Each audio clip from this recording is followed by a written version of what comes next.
गुरुवारी स्टेट बँकेने निवडणूक रोख्याशी संबंधित संपूर्ण डेटा निवडणूक आयोगाला सोपवलाय। सुप्रीम कोर्टाने या संदर्भात स्टेट बँकेला संपूर्ण अहवाल सादर करावा असा आदेश दिला होता।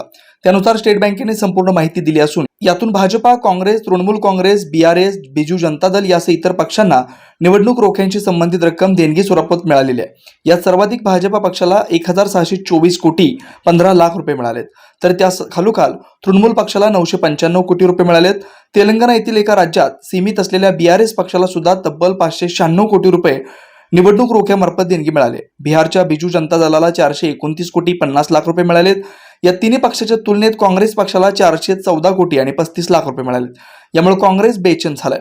याशिवाय ज्या त्या राज्यातील पक्षाला त्या स्वरूपात कमी अधिक प्रमाणात देणग्या मिळाल्यात। महाराष्ट्रातील शिवसेनेला 25 कोटींची देणगी मिळाल्याची नोंद आहे, तर द्रमुक पक्षाला 85 कोटी मिळालेत। विशेष म्हणजे हैदराबादच्या मेघा इंजिनिअरिंग व वेस्टर्न यूपीने भाजपला 664 कोटी, काँग्रेसला 128 कोटी, बीआरएस पक्षाला 390 कोटी या राष्ट्रीय पक्षाला देणगी दिलेल्या आहेत।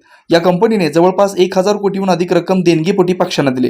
गेल्या काही दिवसापासून या संदर्भात काँग्रेसकडून मोठा आरोप करण्यात येतोय। त्याचं कारण आता स्पष्ट झालंय, कारण त्यांना मिळालेली रक्कम इतर पक्षांपेक्षा कमी मिळाल्याचं दुःख नाही हे आकडेवारीवरून दिसतंय। भाजपला सर्वाधिक 1624 कोटी 15 लाख मिळालेत, तरी काँग्रेसला 414 कोटी 35 लाख रुपये ही देणगी स्वरूपात मिळालेत। जिथे सत्ता तिथे अधिक रक्कम अशी सर्वसामान्यांची उद्योजकांची इच्छा असते। तशाच पद्धतीचं काम किंवा देणगी यावेळी या देणगी स्वरूपातील रोख्यांमधून पाहायला मिळते। जेव्हा काँग्रेसची सत्ता होती तेव्हा सर्वाधिक देणग्या या काँग्रेस पक्षालाच मिळायच्या।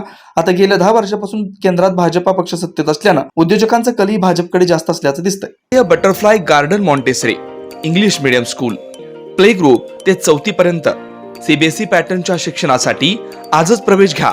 मोबाईल क्रमांक 8668 34 49 79।